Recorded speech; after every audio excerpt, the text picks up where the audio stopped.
पशु, इनको ज्यादा देखते थे। और पशुओं में भी अपनी जो देसी गाय है वो वहां नहीं थी। उनकी गाय उस समय, मैं 400 साल पहले की बात कर रहा हूं, बहुत ज्यादा दुधारू गायें नहीं थी।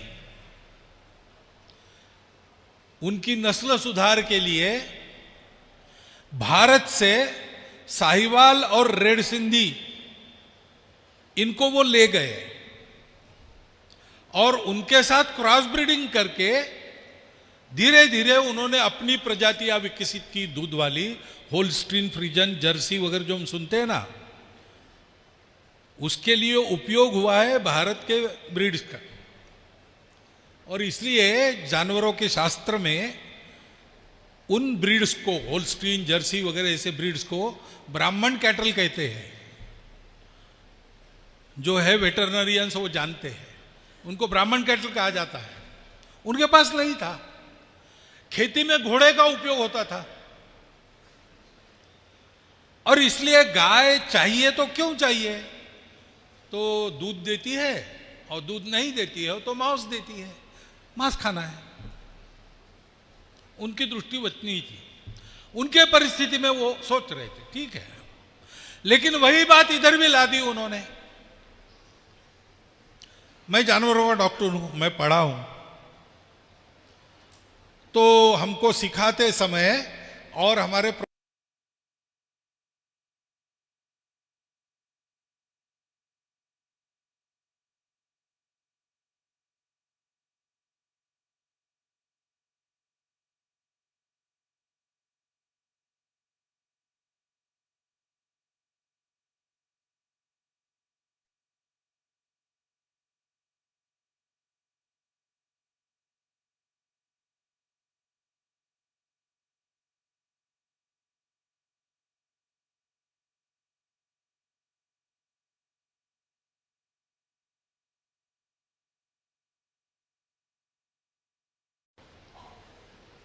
क्योंकि हमारे यहां गाय दूध के लिए नहीं थी, हमारे यहां गाय खेती के लिए थी। वो हमारे प्रोफेसर साहब वो सिखाते थे हमको। सिखाने के बाद कहते थे अब कॉपी वगैरह बंद करो, सब ये जो मैंने बताया परीक्षा में लिखो, लेकिन ध्यान रखना अपने यहां गाय दूध की नहीं है, गाय अपने यहां खेती के लिए है। गोबर गोमूत्र से बहुत लाभ होते हैं। उनको पता था, पुराने आदमी थे, अनुभव भी था, पुरानी स्मृति भी थी। हम भाग्यवान थे, हमको मिला, सबको नहीं मिला। और इसलिए वो जो नया तरीका खेती का हमने लिया, दिखने में तो बहुत अच्छा दिखता है। हल लेके अपना किसान भूमि में जोतेगा, कितना समय लगता है। वो एक मशीन लेके आते हैं, आधे ही दिन में पूरा जोत के चले जाते हैं। हम अपनी खेती में बीज बोते हैं, फसल आती है, धीरे धीरे थोड़ा थोड़ा मिलता है। उनके यहां कितना बड़ा बैंगन, कितना बड़ा लौकी, कितनी बड़ी मिर्ची, ये सारी बातें होती हैं। क्योंकि वो रसायन डालते हैं। रसायन डालने से जैसे अन्नाओं से मिलता है, ऐसा दावा है वनस्पति को, वैसे रसायन पानी भी खींचता है। पानी खींचता है तो फल का आकार बढ़ता है, आकार तो बढ़ता है, उसकी टेस्ट वो पानीदार हो जाती है। उसमें अन्नाओं से नहीं मिलता पूरा, क्योंकि कुल मिलाकर अन्न उतना ही रहता है जितना पहले था। पानी के कारण आकार बढ़ गया तो प्रमाण कम हो जाता है। और ये रसायनों के अणु परमाणु उसके जरिए हमारे अंदर जाते हैं। तो क्या क्या करते हैं ये अभी सब लोग देख रहे हैं, अभी सब लोग देख रहे हैं। 30 साल पहले, 40 साल पहले इन बातों को अपने देश का वैज्ञानिक जगत भी नहीं मानता था। अब थोड़ा थोड़ा उनके भी ध्यान में आ रहा है। पंजाब जैसे प्रदेश से अब कैंसर ट्रेनें चलने लगी है और सारी दुनिया में यह नुकसान उजागर हुआ है।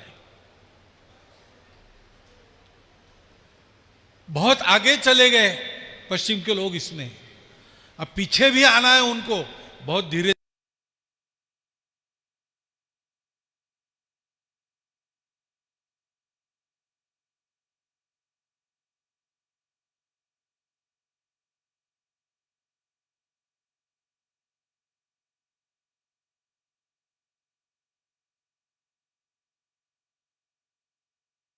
वो पढ़ने लायक नहीं है, ऐसा नहीं है।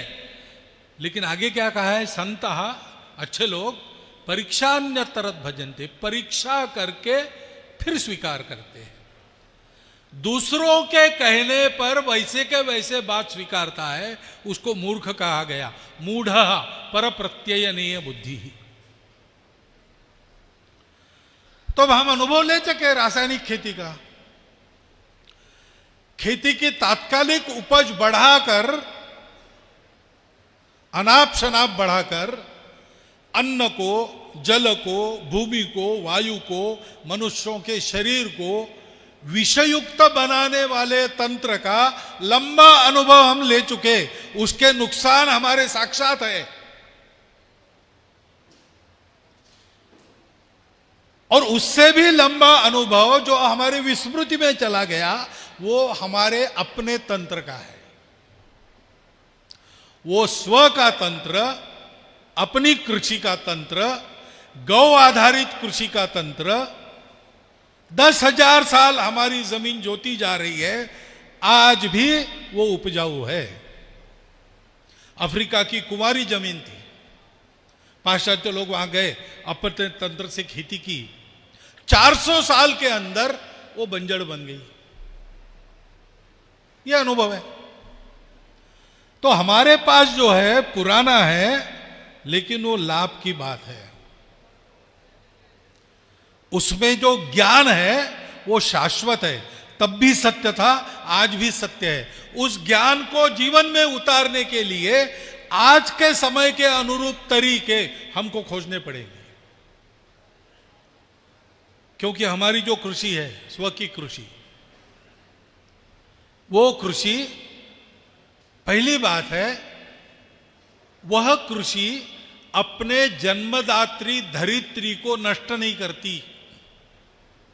उल्टे उस तंत्र से कृषि करने से उस भूमि का पोषण होते रहता है अपने आप।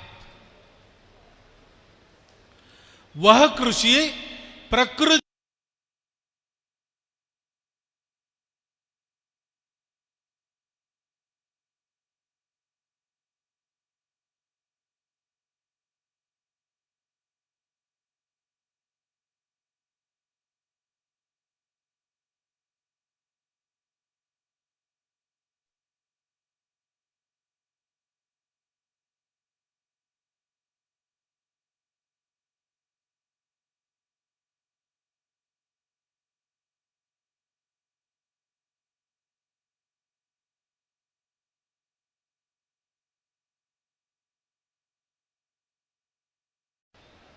एवं प्रवर्तितम चक्रम, भगवान ने गीता में कहा है, इसी को कहा है।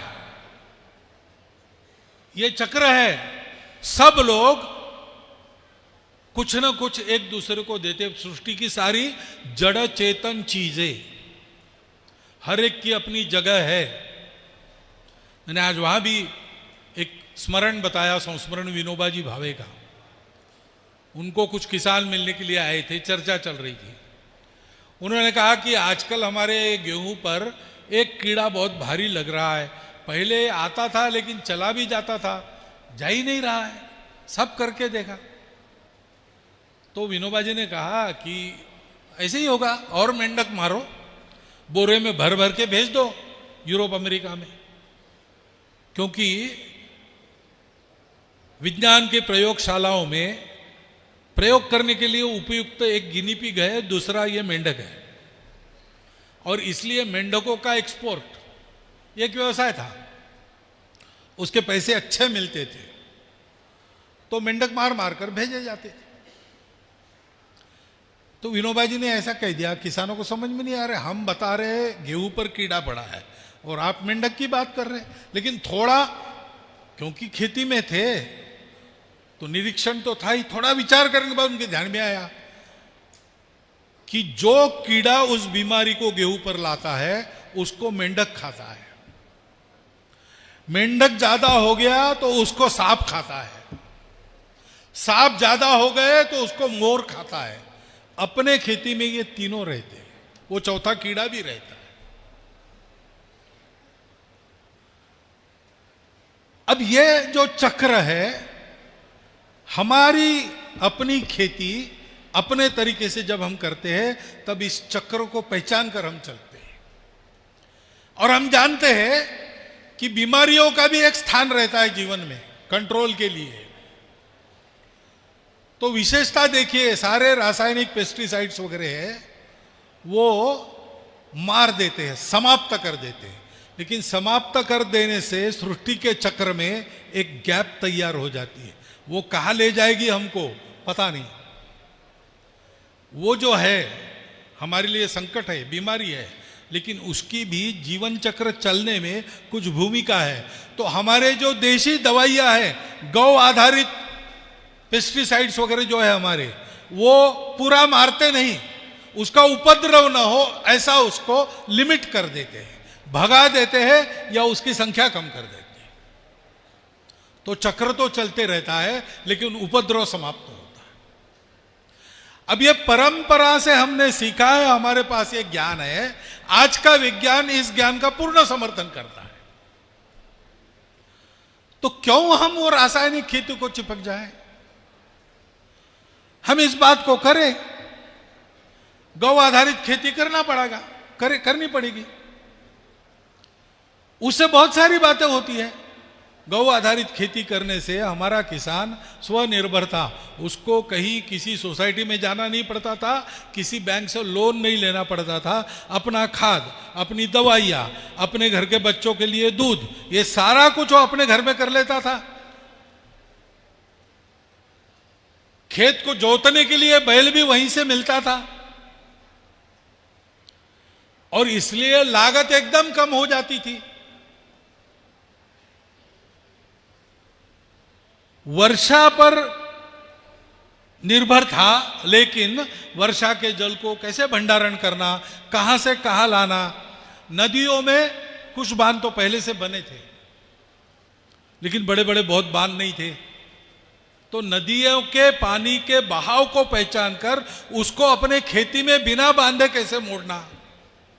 कई जगह ऐसी बावड़ियां बनी है जहां पर गेट लगे थे, नदी से सटी हुई थी और वहां से एक काम होता था, आज भी देखने को मिलता है।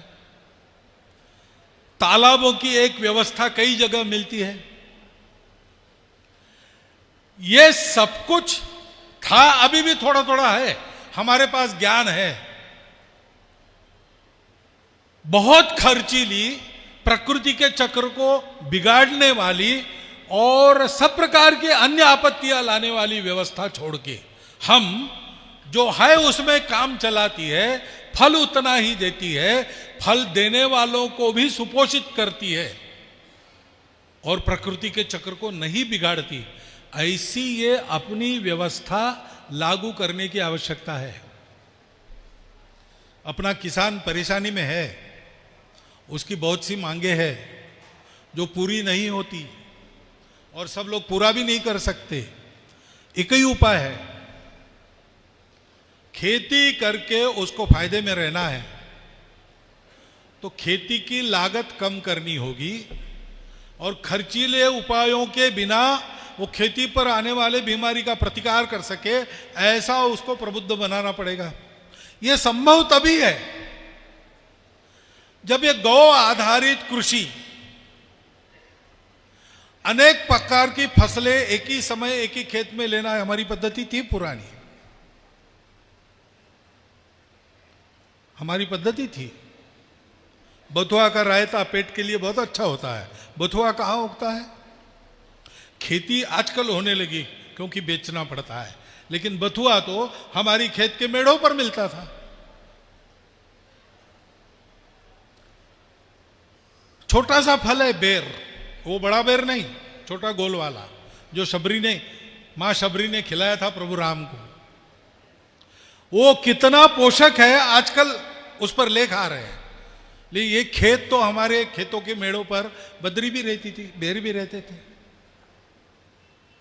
कितनी ही हमारी बातें हम जंगलों से लाते थे, उसकी खेती नहीं करनी पड़ती थी, हमारे खेत के आसपास उगते थे। खरपतवार सहित बहुत सारी बातें हैं। गणेश जी का जब उत्सव होता है तो 21 प्रकार की पत्री हम देते हैं उनको, वो सारी की सारी 21 पत्री दवाइयां हैं।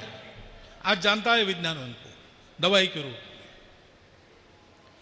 अपने जीवन के साथ सहज मिला हुआ तंत्र वही है। कम खर्चीला है, विष का नाश करता है, विष को उत्पादन नहीं करता, हमारे स्वभाव के साथ जुड़ता है क्योंकि वो अहिंसक है। हमारा देश सत्य अहिंसा का देश है। कैसी होगी अहिंसा?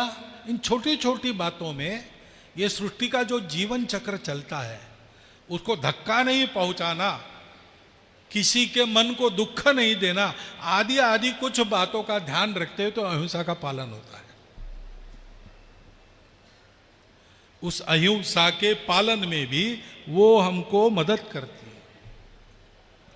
हमारे यहां जो अच्छा माना गया, मनुष्य की अच्छाई, सत्य अहिंसा अस्तेय अपरिग्रह ब्रह्मचर्य, इन सारी बातों का पोषण करने वाला वो तंत्र है। हमें अपने स्वभाव पर पक्का रखने वाला वो तंत्र है। और सारी दुनिया आज उस तंत्र को मांग रही है, क्योंकि गलत तरीके से ये किया, सृष्टि माता से दोहन नहीं किया, शोषण किया, तो उसकी मार अब दुनिया पर पड़ रही है। अब सारी दुनिया में वो नजर घुमाते हो तो उनको एक भारत दिखता है जिसके पास परंपरा से ये ज्ञान है। तो वो भी कह रहे हैं कि इसको हमको सिखाओ, लेकिन ये सिखाना तब होता है जब दिखाना होता है।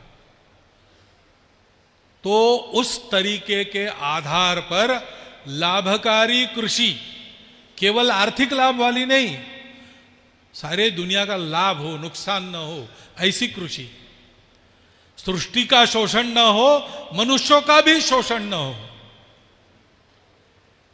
स्वतंत्र देश का वैभव भी बना रहे और प्रत्येक कृषि करने वाले की या प्रत्येक नागरिक की स्वतंत्रता भी बनी रहे। ऐसा जीवन खड़ा करना है तो इन तरीकों को लेना पड़ेगा, हमको लेना पड़ेगा, हमको उसका उपयोग करके दिखाना पड़ेगा दुनिया को। और इसलिए किसान संघ का ये उपक्रम बड़ा महत्वपूर्ण है। किसान संघ किसानों का संगठन है, किसानों के आंदोलन करता है, किसानों के लिए, उनकी मांगों के लिए संघर्ष करता है, कभी जीतता है कभी नहीं जीतता है, संघर्ष जारी रखना पड़ता है, ये सब चलता है। लेकिन केवल इतना नहीं करता है। मेरी जो जानकारी है, यहाँ तो किसान संघ के पदाधिकारी बैठे हैं, उनके सामने मैं ज़्यादा ज्ञान अपना नहीं दिखाना चाहता, लेकिन जो जानकारी मुझे है कि भारतीय कृषि में, भारतीय किसान में स्व के आधार पर काल सुसंगत परिवर्तन लाकर सब प्रकार के जीवन को संपन्न करने वाली कृषि, ये आपको जरा खींच तान कर मैं कह रहा हूं, ऐसा लगता होगा, ऐसा नहीं है। हम जो कुछ है आज, हमारे रीति रिवाज, हमारा सोचने का ढंग, हमारी दुनिया में देखने की दृष्टि, ये सब कुछ हमको खेतों से और जंगलों से मिला है। इसके मूल में जाइए। हमारा सारा विचारधन प्राचीन, जो श्रमण धारा और ब्राह्मण धारा चलती थी, उसके आधार पर आगम निगम जैनागम वगैरह सब जो हुआ है, तथागत के काल तक का सब तत्वज्ञान, ये सारा तत्वज्ञान ऐसा क्यों बना? उसका कारण हमारे खेत और जंगल है। तथागत में महल में बैठकर ये चिंतन नहीं किया, उन्होंने तपस्या की, बोधि प्राप्त हुई उनको वृक्ष के नीचे, सीमेंट के स्लैब के नीचे नहीं मिली। वहां हमने जीवन का अनुभव लिया, वहां हमने प्रकृति का निरीक्षण किया, वहां हमको साक्षात्कार हुआ कि दिखती अलग अलग है लेकिन हम और वो जुड़े हैं, एक ही तत्व के अलग आविष्कार है। हमको मिलकर ही चलना है क्योंकि हम एक दूसरे पर निर्भर है।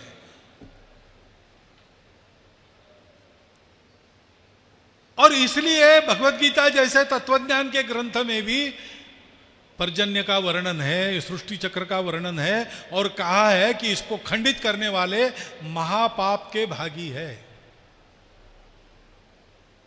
ये कहा है, प्रत्यक्ष कहा है।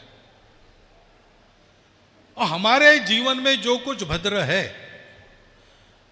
और भारत की प्रतिष्ठा सारे दुनिया में जिन बातों के लिए है, वह सारी की सारी बातें हमारे उन तरीकों से और उस ज्ञान निधि से जो जंगल और खेतों से निकला हमारे पास आई है।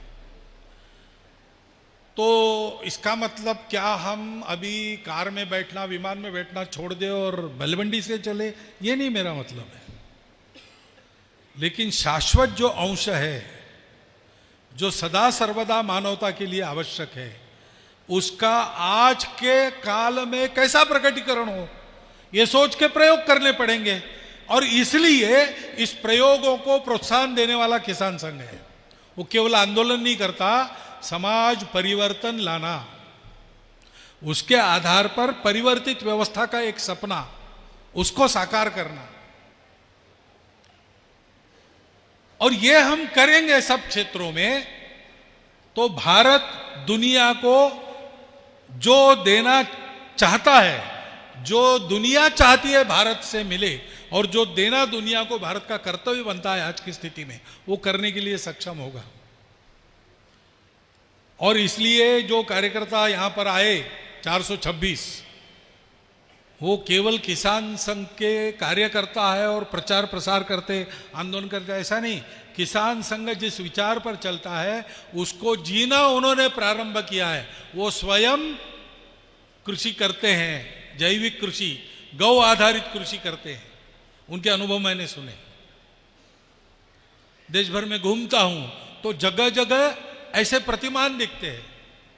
1.5 एकड़ में बिना पानी की जगह जैविक गौ आधारित कृषि के आधार पर हरा भरा हो गया। 7 एकड़ में ऐसा प्लानिंग किया कि लगभग 60-70 प्रकार की फसल वहां से निकलती है, मसालों के पदार्थों से लेकर तो अन्न तक। और आराम से वह किसान बिना किसी का कर्जा लिए और बिना कहीं दुकान में जाए ये करता है। ऐसे देश भर में इसके वर्केबल मॉडल्स, वर्किंग मॉडल्स ऐसे तैयार हो गए। हमको लगता है अपने देश के शास्त्रज्ञों ने, अध्येता लोगों ने वहां जाना चाहिए, अध्ययन करना चाहिए, उस पर भी पेपर्स तैयार करनी चाहिए। क्योंकि ये ज्ञान अपना ज्ञान है, इतना ही नहीं है, ये ज्ञान आज भी अपने लिए उपयुक्त है। आज भी यह सारी दुनिया को संकट के कगार से वापस ला सकता है। दुनिया भी उसको चाहती है। इसलिए यहां पर उसके ऐसे प्रतिमान बनाकर हमारे खेती का, जीवन का तरीका ऐसा हो जाए, ये परिवर्तन हम अपने देश में लाएंगे, तो दुनिया आज जिन संकटों से भयातंकित है, वो सारे संकटों का मुकाबला कर लेगी और एक सुखी सुंदर मानवता के नाते भविष्य की उन्नति की ओर गति से आगे बढ़ सकेगी। इतना बड़ा ये काम है और इसलिए इस काम का पुरस्कार तो हम करते ही हैं। परंतु मैं ये आह्वान करता हूं कि ऐसे प्रयोग हम करें। इसके लिए किसानों के लिए आवश्यक ऐसी कई बातें करनी पड़ती है, वो मिलकर करें। नीतियां बदलेगी, सरकार करेगी तब करेगी, उसके लिए संघर्ष करने वाले संगठन भी है किसान संघ जैसे। लेकिन ऐसा करते हुए करने वाले हम लोग सामाजिक स्तर पर इकट्ठा होकर एक एक चीज करती चले। फसलों के भंडारण की आवश्यकता है तो भंडारण करने की व्यवस्था अगर एक आध खंड में 100-200 किसान एकत्रित आकर कर लेते हैं अपने खंड की, तो कोई रोकने वाला नहीं है और वो होगा। 100 किसान इकट्ठा आते तो उनका बल कम नहीं होता। ऐसा करना पड़ेगा। प्रसंस्करण की प्रक्रिया सीखनी पड़ेगी और अपने बल पर वहां छोटे प्रमाण में उपस्थित करनी पड़ेगी। छोटे प्रमाण में करेंगे तो उपकारक भी होगा, क्योंकि कारपोरेट हो जाता है तो फिर केंद्रित हो जाता है, फिर करने वाले स्वतंत्र नहीं रहते। विकेंद्रित उत्पादन होता है तो उत्पादन भी ठीक होता है, करने वालों की स्वतंत्रता पर भी कोई मार नहीं पड़ती। मास प्रोडक्शन के बजाय प्रोडक्शन बाय मासेस की रास्ते पर चलकर इन सारी बातों को हमने खड़ा किया तो इसके उदाहरण देखकर सब लोग करने लगेंगे, सब लोग करने लगेंगे, तो नीतियों को इसके पीछे ही आना पड़ेगा। ये परिवर्तन आज दुनिया के लिए आवश्यक है, अपने देश के लिए आवश्यक है, और इसलिए ये जो काम चल रहा है उसको हम सब लोग हाथ लगाए, हम सब ऐसा करें, हम सब इसमें जुटे। ये कोई आंदोलन का काम नहीं, ये किसी एक के लिए काम नहीं चल रहा है, ये समस्त किसानों के लिए है, और समस्त किसान यानी भारतवर्ष का प्राण है, ये समस्त भारतवर्ष के लिए है, और भारतवर्ष के लिए है इसका मतलब आज होता है कि ये सारी दुनिया के लिए है, क्योंकि आगे चल के दुनिया के तरीके को निर्धारित करने वाले 3 देशों में भारत का नाम है, ऐसा अभी किसी विदेशी ने कहा है। मैं कहता हूं 3 देश क्यों, आगे चल के दुनिया के तरीकों को अपने प्रेम और दोस्ती से सबको सिखाने वाला भारत ही हमको खड़ा करना है। उस भारत को खड़ा करने के लिए ऐसे कामों में हम सबका सहभाग, सबका सहयोग चाहिए, उसका आह्वान आपके सामने करता हूं। और मेरे 4 शब्द आपने सुन लिए, इसलिए कृतज्ञता व्यक्त करता हुआ मेरे भाषण को विराम देता हूं।